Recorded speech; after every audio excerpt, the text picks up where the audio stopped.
Ya, sejumlah bantahan dilakukan pimpinan Pondok Pesantren Al Zaitun Panji Gumilang usai rentetan informasi miring dialamatkan kepada Ponpes yang berdiri di Indramayu, Jawa Barat itu. Panji Gumilang bahkan menyerang balik Majelis Ulama Indonesia atau MUI sebagai penghasut dan sarang teroris. Lalu apa respon dari MUI? Langsung saja kita tanyakan kepada Wakil Ketua Umum MUI Anwar Abbas. Selamat malam Pak Anwar. Selamat malam, Assalamualaikum warahmatullahi wabarakatuh. Waalaikumsalam warahmatullahi. Pak Anwar, tadi 3 kali Panji Gumilang dalam wawancara Kick Andy Double Check mengatakan bisa dibantah tidak, bisa dibantah tidak, bisa dibantah tidak bahwa MUI justru yang merupakan sarang teroris. Dan ini adalah respon karena Al Zaitun merasa diserang oleh MUI. Bantahan dari MUI seperti apa atau tanggapan dari MUI seperti apa, Pak? Saya rasa tidak apa-apa, biasa-biasa saja. Oleh karena itu saya memang mengharapkan masalah ini dibawa ke ranah hukum. Silakan dia menggugat MUI, ya, dan yang jelas sekarang masalahnya kan sudah ditangani oleh pihak kepolisian ya. Ya nanti supaya tidak gaduh. Saya terus terang saja, kalau kasus ini tidak dibawa ke pengadilan ya, lalu antara masyarakat terjadi saling tuding-menuding. Dan itu tidak baik. Nah, supaya reda ya sebagusnya ya dan sebaiknya masalah ini diproses saja, dibawa ke pengadilan, itu nanti diuji. Jadi Dia menuduh MUI silakan, dan masyarakat menuduh apa ya, nanti diadu aja fakta dan data di pengadilan. Biar polisi melakukan proses verbal, kemudian hasil proses verbal itu diserahkan kepada kejaksaan, dan kejaksaan silakan mempersiapkan tuntutannya ya. Nah, kemudian silakan terdakwa membela dengan pembelanya ya. Nanti saksi ahli juga memberikan kesaksian dan orang-orang tertentu akan memberikan kesaksian. Lalu nanti biarlah hakim yang memutuskan. Tapi kalau seandainya kasus ini tidak pernah diproses dan dibawa ke pengadilan, maka menurut saya ini akan terjadi benturan di tengah masyarakat. Timbul pertanyaan pada diri saya, tugas kita itu ngapain? Melindungi rakyat kan, menciptakan keamanan ketertiban di tengah rakyat kan. Tapi kalau seandainya kasus ini tidak pernah dibawa ke pengadilan, maka yang akan terjadi adalah kerusuhan, kekacauan di tengah-tengah masyarakat.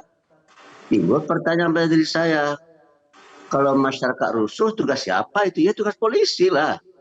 Oleh karena itu saya minta betul supaya polisi melakukan, saya tidak tahu apa yang akan dilakukan ya, yang jelas ada proses verbal gitu ya, kemudian diserahkan kepada pengadilan, pengadilan dibawa kejaksaan, kepada kejaksaan diserahkan kepada pengadilan. Baru saya rasa agak tenang itu ya masyarakat. Pak Anwar, boleh saya kembali dulu soal yang tadi, apakah pernyataan dari Panji Gumilang bahwa MUI lah sarang teroris itu akan dilaporkan secara pidana sendiri khusus? Kalau yang Anda ceritakan tadi kan soal investigasi yang lain tentang Al Zaitun dan Panji Gumilang mungkin dalam soal yang lain. Tapi dari pernyataan ini, saya kalau begitu pertanyaannya ya, apakah di Indonesia ada teroris? Tolong dijawab pertanyaan saya. Halo? Ya, Pak. Halo? Baik, saya menanyakan dari yang pernyataannya Panji Gumilang, Pak. Apakah itu akan dibawa kepada pidana tersendiri, dilaporkan sendiri oleh MUI? Ataukah ini satu-satu ya? Ya. Apakah di Indonesia ada teroris? Tolong dijawab. Saya tidak dalam posisi menjawab, saya hanya menanyakan, Pak. Saya bertanya, kan ini dialog nih. Sekarang saya bertanya, ada nggak di Indonesia teroris? Ada, saya kan? Tidak dalam posisi jawab itu, Pak. Mohon maaf, saya hanya menanyakan apakah ini Anda akan melaporkan atau tidak pernyataan dari Panji Gumilang ini? Saudara kan sudah melaporkan yang bersangkutan. Tim forum advokat pembela Pancasila sudah melaporkan. Dan polisi sudah memproses. Menko Polhukam sudah bertindak. Itu aja. Cuma logikanya begini ya. Ini main logika ya. Dia menyatakan ada 1-2 orang terindikasi dan memang sudah dijatuhkan vonis oleh hakim. 2 orang dari 1.000 orang ya terindikasi atau dituduh teroris atau dijatuhi hukuman karena dia teroris. Sekarang pertanyaan saya, Kalau logika saya ikutin, lalu dia minta MUI dibubarkan gitu ya, atau dia menyatakan Indonesia sarang teroris. Di Indonesia ini banyak teroris nih. Kalau gitu kesimpulan Indonesia ini adalah sarang teroris kan gitu ya. Logika itu bisa nggak diterima itu?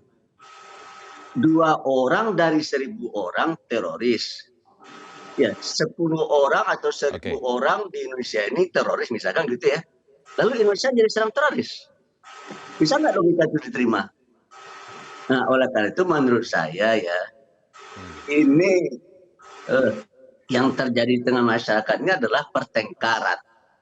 Ya, kalau sudah pertengkaran ya sudah, polisi harus turun tangan menyelesaikannya untuk supaya bisa didudukan masalahnya ya, seperti apa seharusnya. Ini saudara Ken ini sudah lama. Saudara Ken ini kan adalah apa ya? Bagian daripada NI KW9 ini ya.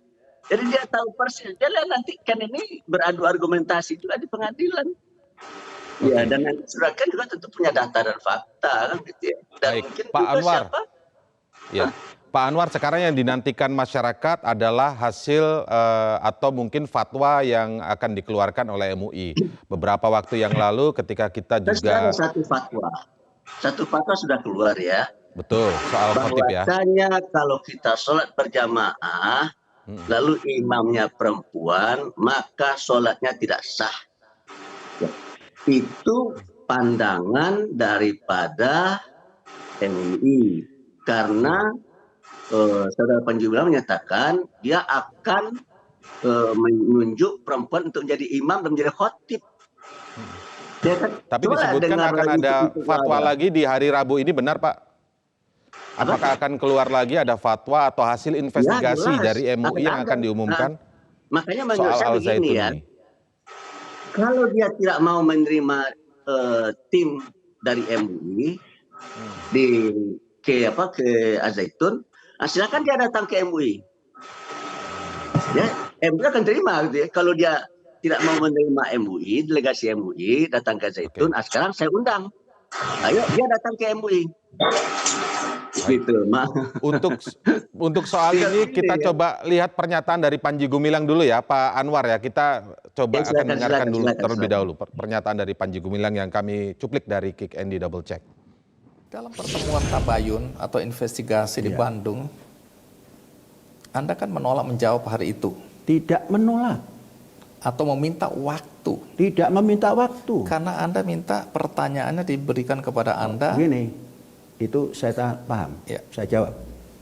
Saya diundang. Hari Kamis malam jam 8, datang ketua investigasi. Saya pikir hari Jumat ini. Jadi jam 13.30, ya. Jumat, Kamis jam 8 malam. Saya datang, cuma saya katakan saya datang setelah sholat Jumat. Sudah? Persis 13.30 saya jalan. Sampai di sana kurang lebih pukul 4. Terus diterima, singkat kata terima. Saya bertanya, tim itu kan ada banyak orang, mana? Dan siapa namanya, saya ingin tahu. Terus kemudian, apakah ada majelis ulama di sini? Dikatakan oleh mereka tidak ada. Ya, saya terima kalau tidak ada. Kalau ada, saya tidak terima. Kemudian, diskusi. Karena ini, Abdus Salam Rasyidi Panji Gumilang adalah Az-Zaitun, bagaimana kalau kita tabayunnya itu di Az-Zaitun? Sehingga nanti bisa penyampaiannya itu sambil melihat ini loh. Az-Zaitun. Disepakati. Nah, karena akan ada pertanyaan, lah yang mbok dikasih pertanyaan. Kemudian saya tunggu, sampai hari ini belum ada berita apa-apa. Saya tunggu sampai hari ini nggak ada, saya kirim surat supaya berjalan. Jadi bukan tidak kooperatif. Surat apa yang Anda kirimkan? Ya surat menjawab yang ditanyakan. Apa persisnya pertanyaan yang diajukan ke Anda? Remeh-remeh itu. Yang ditanya satu, apakah benar Bapak berpendapat dan meyakini Al-Quran itu sabda Nabi Muhammad Sallallahu Alaihi Wasallam. Pertanyaan 1. Langsung dijawab aja. Ini banyak. Pertanyaan 2. Apakah betul Bapak meyakini bahwa semua Rasul dan kitab suci sama dan harus diikuti ajarannya oleh umat Islam? 2. Anda bisa jawab itu. Oh bisa. Lo jawab soal kok. Nah ini kan soal SD. 3. Apakah benar Bapak mengatakan bahwa tanah suci itu bukan hanya Makkah dan Madinah? Saya jawab. Pertanyaan lanjut. Apa Bapak menafsirkan ini sesungguhnya menafsirkan. Apa Bapak menafsirkan ayat wa ashiruhunna bil ma'ruf adalah dalil boleh berhubungan suami istri tanpa nikah? Ini pertanyaan sanawiyah ini. Kalau tadi SD. 5. Bagaimana pandangan Bapak mengenai ideologi Pancasila? Undang-Undang Dasar 1945, Negara Kesatuan Republik Indonesia, NKRI, dan Bhinneka Tunggal Ika. Hari-hari ini sudah diterapkan di sini, jadi gampang jawabnya. Pak Anwar, saya klarifikasi lagi, apakah surat yang berisi jawaban-jawaban dari pertanyaan MUI itu sudah sampai ke MUI tidak, Pak? Sudah. Terus persoalannya masih di mana, Pak, kemudian, Pak? Apakah MUI merasa tidak cukup, harus bertemu, dan atau seperti apa, jelas. Pak? Ini saudara Panji Gumilang ini pandai bermain kata-kata ya. Nah, oleh karena itu menurut saya nanti sebaiknya kita ketemu di pengadilan. Ya, sebab implikasinya ya dia menyatakan bahwasanya kalau seandainya Quran itu adalah kalam Allah, ya nanti apa namanya Tuhan tidak tahu bahasa Indramayu ya. Tidak ngerti bahasa Indramayu, pernah nggak mendengar kata-kata gitu kan? Ya, Baik. Tuhan tidak ngerti bahasa Indramayu. Coba dengar YouTube yang ada itu. Pertanyaan saya, dari mana dia menyimpulkan dan dari mana dia tahu bahwa Tuhan tidak bisa dan tidak ngerti tentang bahasa Indramayu? Kalau begitu, kalau seandainya kita ikutin cara berpikir dia, kalau begitu Tuhan bisa ditipu oleh orang Indramayu. Pak Anwar tidak ngerti bahasa Indramayu ya. Pak Anwar dalam ini adalah dalam pelecehan terhadap Tuhan. Ya. Pelecehan terhadap ajaran agama. Nanti kita uji. Makanya saya terus terang saja ya. Saya terus terang agak enggan berbicara di depan di depan publik ya. Karena menurut saya masalah ini sudah ditangani oleh pihak kepolisian ya. Dan saya minta pihak kepolisian supaya memproses secara cepat ya. Kemudian masalah ini dibawa ke pengadilan. Biar di pengadilan lah kita ya beradu argumentasi dan beradu data dan fakta. Dan kita analisis ya apa implikasi-implikasi teologis dan sosial terhadap ucapan-ucapan yang dia sampaikan dan dia kemukakan. Oke. Yang jelas sekarang ini masyarakat resah. Maaf saja nih. Gitu. Kalau seandainya tidak ditahan ini ya, itu hancur loh itu apa? Yang namanya Al-Zaitun itu bisa hancur. Gitu. Oh dia punya pasukan. Nah bagi saya jadi pertanyaan juga. Baik. Ya kalau seandainya dia bisa mendatangkan 10.000, 20.000 orang, itu siapa yang 10.000, 20.000 orang itu? Dalam kesimpulan saya, itu adalah para pengikut NGI KW9 menurut saya. Ya, yang bisa dia datangkan dan dia himpun ke Al-Zaitun itu, menurut saya itu adalah para pengikut NGI KW9. Dan dia menerapkan konsep taqiyah. Coba tanya, betulkah? Nah, diuji nanti di pengadilan. Ya, tapi soal bicara ke publik ini memang sangat penting karena Pak Anwar tadi juga mengatakan bahwa publik sangat resah. Ini makanya perlu penjelasan Pak Anwar juga ini. Tadi Pak Anwar bilang Panji Gumilang pandai bermain kata-kata. Nanti saya akan bertanya lagi Pak ya. Kita bertahan dulu, kita akan break.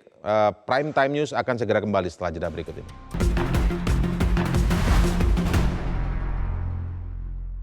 Dipersembahkan oleh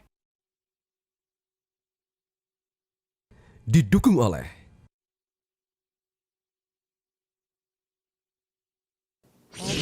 tahun 1962 yang menamakan diri negara Islam Indonesia telah berhenti. Pimpinannya menyerah, mempertanggungjawabkan, dan menginstruksikan pada seluruh anak buahnya kembali kepada Ibu Pertiwi. Ibu Pertiwi itu adalah negara NKRI yang berdasar Pancasila, yang berundang-undang dasar 1945, yang Bhinneka Tunggal Ika. Selesai. Seperti halnya komunis. Selesai. Seperti halnya PRRI, Permesta. Selesai. Maka anak PRRI pun boleh tampil. Anak Permesta pun boleh tampil. Anak komunis pun boleh tampil. Dalam kondisi negara kesatuan Republik Indonesia yang berdasar Pancasila. Baik, kita masih bersama dengan Pak Anwar Abbas, Wakil Ketua Umum MUI, tapi kita juga bergabung dalam diskusi kali ini ada pendiri NII Crisis Center, Ken Setiawan. Selamat malam, Mas Ken. Selamat malam, Mas. Assalamualaikum. Ya, baik. Waalaikumsalam. Mas Ken langsung saja menjawab ya. Laporan ke Barreskrim yang disampaikan oleh Mas Ken ini ternyata berbalik juga, ada laporan balik nih. Yang kita informasinya mendapatkan ini dari wali santri, seratusan wali santri begitu. Yang melaporkan Anda akan hal yang disebutkan fitnah tadi soal adanya hubungan di dalam di dalam pondok pesantren itu, dan itu semua tidak benar. Artinya adalah pencemaran nama baik dan lain sebagainya. Bagaimana tanggapan Anda, Mas Ken? Baik, kita menghormati ya proses hukum. Dilaporkan ini kan demokrasi, siapa saja berhak. Namun saya bersama kawan-kawan fokus dengan kuasa hukum Pak Iksan Abdullah dan partner fokus pada proses yang kita lakukan. Di samping kita pengen menghentikan kezoliman Panji Gumilang, kita pengen juga memperlihatkan kepada masyarakat bahwa ini Panji Gumilang kezoliman tidak bisa diajak dialog karena dia orang yang pintar bersilat lidah. Dia antara ideologi dan realitas politik berbeda. Jadi saya rasa yang menghentikan ada proses hukum sehingga ya ini bisa ditindaklanjuti dengan hukum yang berlaku. Dan kami mengapresiasi ya pemerintah dalam hal ini Menko Polhukam dan Wapres yang segera menginstruksikan agar proses ini dipercepat supaya tidak menjadi polemik di masyarakat. Kami juga menunggu fatwa dari MUI, terus dari Kementerian Agama juga kita berharap bersiap-siap. Saya rasa ini sudah saatnya Panji Gumilang untuk segera selesai dan kita berharap ini aset Al Zaitun jangan dibubarkan. Ini tinggal dikelola oleh negara, bisa diganti dengan Universitas Indramayu atau apa. Karena kalau cuma diganti gurunya ini tidak selesai. Jadi kami berharap dengan laporan ini masyarakat juga tahu bahwa ini sudah berjalan 30 tahun.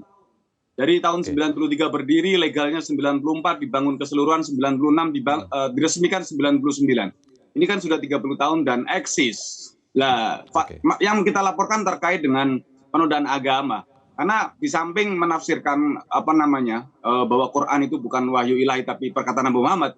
Kalau di NI sendiri, mohon maaf, Quran itu dulu ketika saya di NI, ini pengalaman buruk ya. Itu Quran kita injak-injak nggak apa-apa. Quran buat ganjal pintu, buat bantal tidur. Jadi menurut pimpinan NI dulu Gubernur NI, yang juga menurut Gubernur itu disampaikan Panji Gumilang, nggak apa-apa Quran diinjak-injak. Yang sakral kan isinya. Jadi Quran di publik juga dilempar-lempar. Yang marah siapa? Yang harus kita jadikan pedoman itu kan isinya. Tapi nggak gitu juga. Ini menurut saya juga sebuah penistaan. Karena pada saat itu kami berada di dalam, kami harus taat kepada pimpinan. Kami nggak berani menolak. Kami bertanya, tetapi jawabannya juga selalu berbelit-belit, menggunakan ayat, menggunakan rujukan hadis-hadis. Dan kami kan memang dulu hanya modal semangat. Jadi kami belajar agama modal semangat. Kita kembali lagi yang soal pelaporan terhadap diri Anda itu mungkin bisa dijelaskan ke publik juga. Kalau yang dilaporkan tentang diri Anda di kepolisian itu kan tentang disebutnya fitnah bahwa di Al Zaitun ada perzinahan dan lain sebagainya, bisa dibayar 2 juta sehingga itu bisa dimaafkan. Mungkin Anda bisa memiliki argumen ini, itu apakah memang yang Anda ketahui atau seperti apa, Mas Ken? Ya, yang terjadi Al Zaitun saya sendiri juga pernah ya melakukan kesalahan dulu ya dengan santri dugem. Jadi perlu diketahui Al Zaitun dan NI ini sebenarnya satu paket yang tidak dipisahkan. Jadi di Al Zaitun ada pengurus Al Zaitun adalah teritorial dan fungsional, dan saya kebetulan di teritorial. Dan terkait masalah zina ini, dulu bukan hanya santri, Panji Gumilang juga melakukannya kepada pegawai dan santrinya, bahkan sudah dilaporkan ke Polda Jabar. Namun karena Panji Gumilang cukup licik ya, ini sampai alat bukti dihilangkan, terus TKP-nya dibongkar sehingga seolah tidak memenuhi unsur.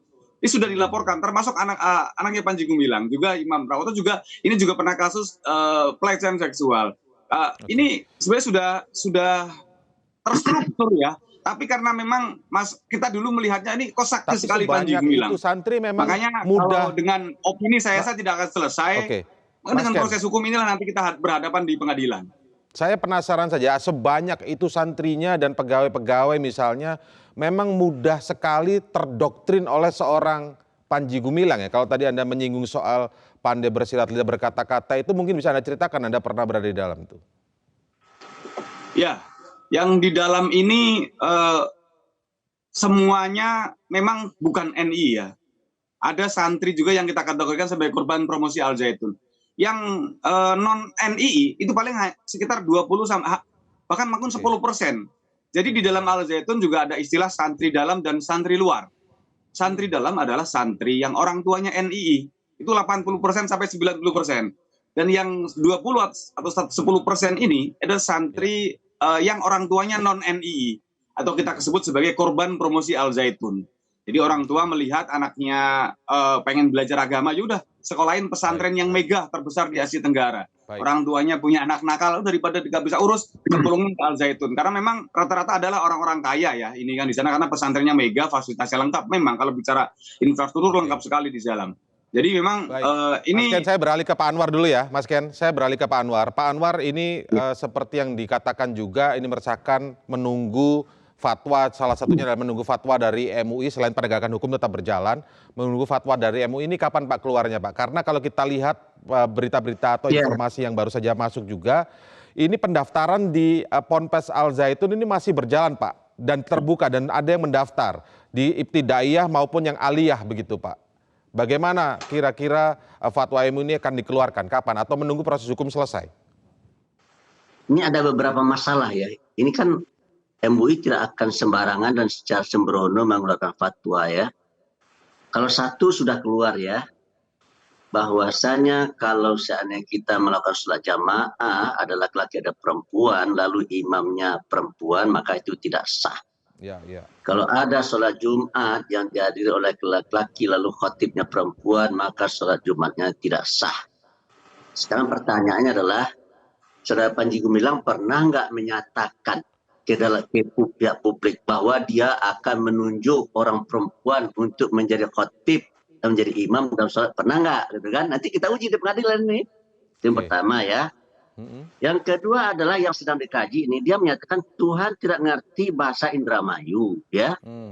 Kalau Tuhan itu, kalau Al-Quran itu diturunkan dalam bahasa Arab gitu ya, nah nanti Tuhan tidak ngerti bahasa Indramayu. Nah, ini nanti kita perdalam lagi ya. Dan nanti kita bawa ke dalam apa? Ke dalam pengadilan ini. Baik. Dan dia menyatakan masjid yang sebenarnya adalah di Vatikan. Nah, bagaimana logikanya ini kok masjid yang sebenarnya adalah di Vatikan, padahal dia hanya melihat salah satu sisi saja. Itu menyangkut penghimpunan dana kan? Ya karena di Vatikan orang tidak memutarkan celengan gitu ya. Jadi dia menyimpulkan bahwasanya masjid sebenarnya di Vatikan. Itu logik atau tidak logik, itu rasional apa tidak rasional membuat kesimpulan seperti itu ya? Iya. Tuh. Yang ketiga Pak, boleh singkat adalah saja Pak Anwar, sedikit saja sebagai kesimpulan, apakah akan ada fatwa atau masih dikaji dulu Pak? Karena kan kalau kita mendengar apa yang disampaikan oleh salah satu perwakilan MUI bahwa hari Senin kemarin maka hari Rabu ini akan ada. Ya, kalau tidak mungkin ada fatwa, tapi juga mungkin ada bentuknya pernyataan ya. Gitu, pernyataan sikap MUI terhadap pandangan saudara Panji Gumilang, bisa juga bentuknya seperti itu, bisa fatwa. Baik. Kalau fatwa itu begini ya, kalau ada orang bertanya itu harus dijawab, dan jawab itu fatwa itu. Oh, Tuh. Tapi juga bisa tidak ada pertanyaan ya, MUI hanya menganalisis saja, ada data dan fakta yang ada, baik. kemudian membuat kesimpulan dan membuat pernyataan, gitu Berarti ya. pandangan saja yang akan Begitu. disampaikan ya. Baik, Ya, terima oleh karena itu kasih saya Pak. terus terang, Ya, baik, saya terima kasih. meminta Waktu kita betul ya sudah kepada habis. Terima pemerintah, kasih. terutama pihak yang berwajib, supaya menyegerakan proses ini untuk dibawa ke pengadilan supaya masyarakat bisa hidup dengan aman, tenang, tentram, dan damai. Itu aja. Jangan Baik, kita ikuti masyarakat proses hukumnya disibukkan ya. oleh Terima isu-isu kasih ini. Pak Anwar Abbas, Karena ini Pak sedang Ken terus Setiawan lebih kita atas terkuras. waktunya di Prime Time News. Selamat malam.